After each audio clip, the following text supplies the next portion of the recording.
Assalamualaikum warahmatullahi wabarakatuh. Bagaimana kabarnya anak-anakku kelas 3? Sehat semuanya?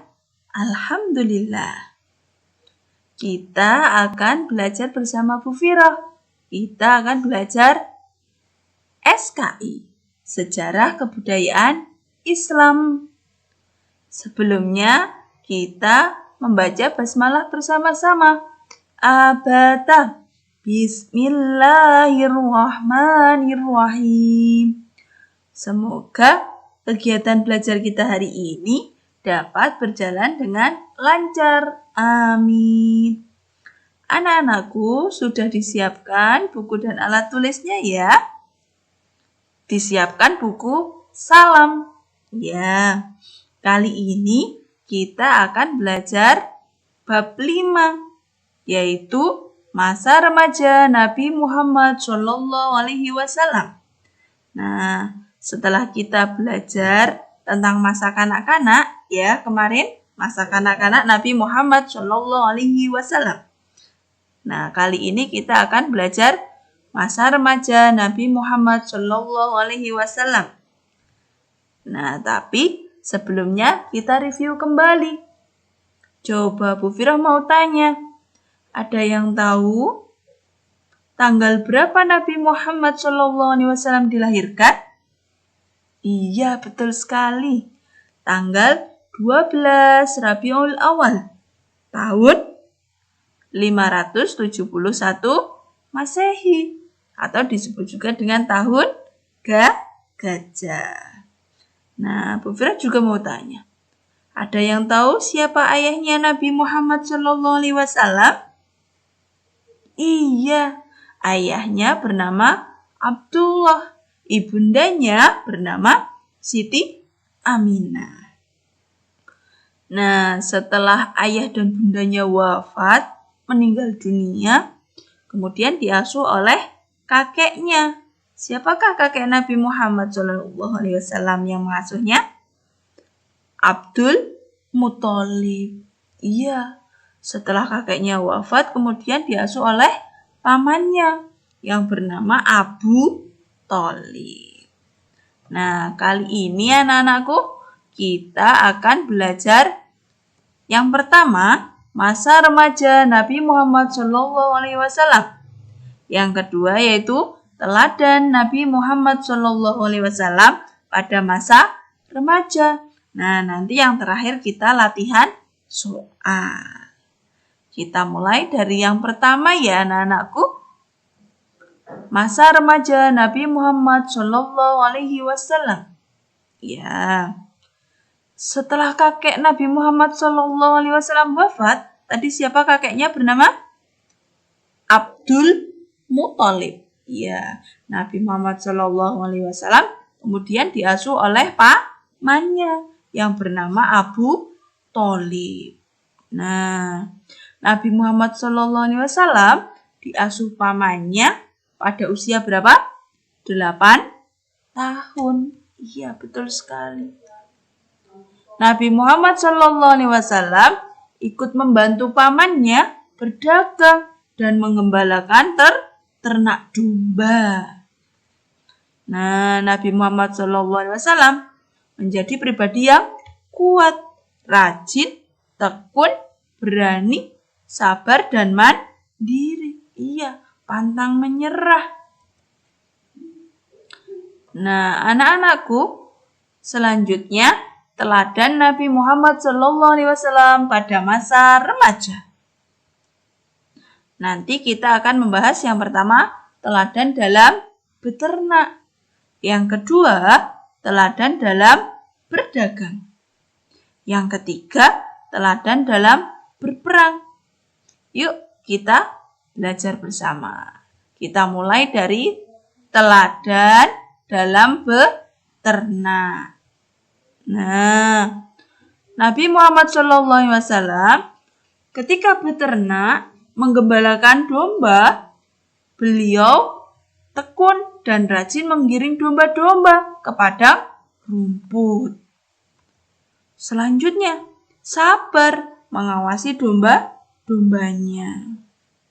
Nah, selanjutnya berani dan mandiri menjaga domba-dombanya dari ancaman hewan buas, anak-anakku.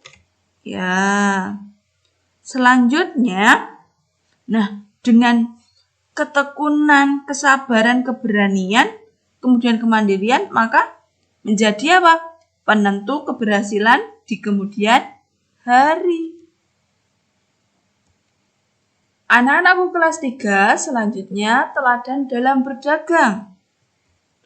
Nabi Muhammad SAW memiliki sifat tidak malu pergi ke pasar mengantarkan barang dagangan. Kemudian Nabi Muhammad SAW memiliki sifat jujur dan dapat dipercaya serta tidak mau menipu ketika menawarkan barang dagangannya. Sehingga beliau mendapatkan julukan atau gelar Al-Amin. Artinya orang yang dapat dipercaya. Nah, dengan sifat jujur, Nabi Muhammad SAW mendapatkan banyak relasi. Ya, sehingga ada salah satu seorang saudagar kaya. Ya, siapakah beliau? Ya, beliau adalah Khadijah binti Khuwailid. Ya, beliau adalah yang akan menjadi istri Rasulullah Shallallahu Alaihi Wasallam. Nah, beliau tertarik untuk bekerja sama dengan Nabi Muhammad Shallallahu Alaihi Wasallam. Nah, anak-anakku, masih teladan dalam berdagang. Ketika Nabi Muhammad Shallallahu Alaihi Wasallam berusia 12 tahun, beliau ikut pamannya pergi ke Syam untuk berdagang. Ayo, masih ingat? Ketika berdagang ke Syam itu pada musim panas. Ya. Nah, Nabi Muhammad SAW beserta kafilahnya itu dinaungi segumpal awan selama perjalanan. Ya, sehingga selalu merasakan sejuknya udara. Padahal ingat, di Jazirah Arab sebagian besar padang pasir ya, otomatis suasananya panas. Ya. Nah, Nabi Muhammad SAW dilindungi oleh Allah, dinaungi segumpal awan. Nah, hal tersebut menarik perhatian seorang pendeta yang bernama Buhairah. Ya. Pada waktu itu sudah sampai di Busra. Buhairah melihat seorang anak yang berwajah terang benderang dan meyakini anak tersebut adalah Nabi akhir zaman. Siapakah beliau? Nabi Muhammad Shallallahu Alaihi Wasallam. Nah, Buhairah berpesan, pendeta tersebut berpesan kepada Abu Thalib, paman Nabi, untuk menjaga anak tersebut dengan baik agar tidak diketahui oleh orang Yahudi. Karena jika orang Yahudi mengetahui, mereka akan berusaha mencelakainya. Nah, mendengar hal tersebut, Abu Thalib merasa memiliki tanggung jawab yang besar untuk menjaga Nabi Muhammad SAW dari ancaman orang Yahudi. Selanjutnya, anak-anakku, teladan dalam berperang. Nah, ketika Nabi Muhammad SAW berusia 15 tahun, terjadi perang Fijar. Nah, apa itu perang Fijar? Perang melanggar kesucian. Iya. Nah, perang Fijar itu terjadi antara siapa? Antara suku Quraisy dengan suku Hawazin. Nah, penyebabnya suku Hawazin menyerang suku Quraisy pada bulan Dzulqa'dah. Nah, di mana bulan tersebut haram untuk berperang. Ya, dilarang untuk berperang, haram. Nah, Nabi Muhammad SAW kemudian apa? Dalam berperang tersebut membantu suku Quraisy. Ya, membantu paman beliau. Siapa? Abu Thalib. Nabi Muhammad SAW membantu pamannya menyiapkan anak panah. Nah, akan tetapi Nabi Muhammad SAW tidak pernah membunuh musuhnya. Nah, sifat-sifat terpuji Nabi Muhammad SAW dalam berperang antara lain apa saja ya? Yang pertama, Nabi Muhammad SAW sifatnya berani membela yang benar. Ya. Kemudian memiliki kasih sayang dan tidak membunuh musuhnya. Nah, selain itu, Nabi Muhammad SAW rela berkorban bersama pamannya, mendermakan hartanya untuk membantu orang yang kekurangan. Nah, karena akibat perang Fijar tadi itu, ya penduduk Mekah itu banyak yang kekurangan atau kemiskinan.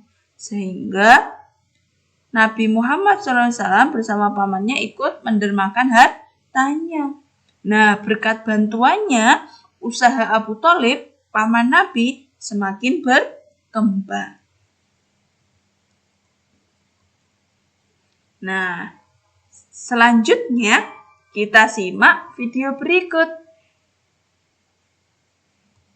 Saat usia Muhammad 8 tahun, Abdul Muthalib kakeknya yang sangat menyayanginya itu meninggal dunia. Kemudian pengasuhan atas Muhammad pun beralih ke pamannya, Abu Thalib. Muhammad kecil tahu betul betapa sayangnya pamannya kepadanya. Di mana Muhammad? Ia tengah mengembalakan kambing milik salah seorang penduduk Mekah, suamiku. Sejak kapan dia keluar rumah? Sekitar waktu subuh tadi. Subhanallah, betapa baiknya akhlak keponakanku ini. Ya Allah, maafkan ketidakmampuanku mencukupi kebutuhan keponakanku. Sayangi dan berkahilah dia. Jadikanlah dia orang yang mulia di antara manusia. Hingga saat usia Muhammad menginjak 12 tahun, papanya Abu Thalib mengajaknya berdagang ke Syam. Sampailah mereka di satu daerah bernama Busra. Saat mereka beristirahat, datanglah seorang pendeta menghampiri. Wahai saudaraku, selamat datang di Busra. Tampaknya kalian bukan orang sini. Dari manakah kalian berasal? Terima kasih saudaraku, kami datang dari Mekah. Lalu, siapakah gerangan anak ini? Ini adalah keponakanku, Muhammad namanya. Apakah engkau bertanggung jawab atasnya, Tuan? Ya, Kemana ayahnya? ayahnya sudah meninggal sejak ia masih dalam kandungan. Oh, apakah kini dia yatim piatu? Benar, Aku sungguh beruntung bertemu dengannya. beruntung. Beruntung apa? Sungguh, keponakanmu ini adalah orang yang sangat istimewa. Oh ya? Ya, dia adalah seorang nabi, Hmm? seorang utusan Allah. Bagaimana kau tahu hal itu? Aku tahu karena aku seorang pendeta. Dan berita kedatangan dia sebagai seorang utusan Allah sudah disampaikan di dalam Injil. Bahkan aku pun bisa mengetahuinya dari cincin kenabian yang berada di bagian bawah tulang rawan bahunya yang menyerupai buah apel sebagai tanda kenabiannya. Begitulah, pendeta bernama Bahira menyampaikan kepada Abu Thalib perihal kenabian Muhammad. Ia berpesan agar menjaga baik-baik keponakannya itu, karena Muhammad kelak di suatu saat nanti akan menghadapi banyak gangguan dan rintangan. Nah, itu tadi video penjelasan tentang Nabi Muhammad SAW pada masa remaja. Selanjutnya, kita latihan soal.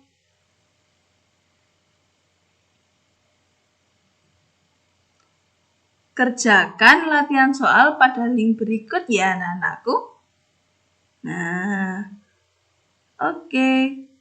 Tetap semangat belajar, rajin sholat, rajin ngaji, berbakti kepada ayah, bunda, serta rukun dengan saudara.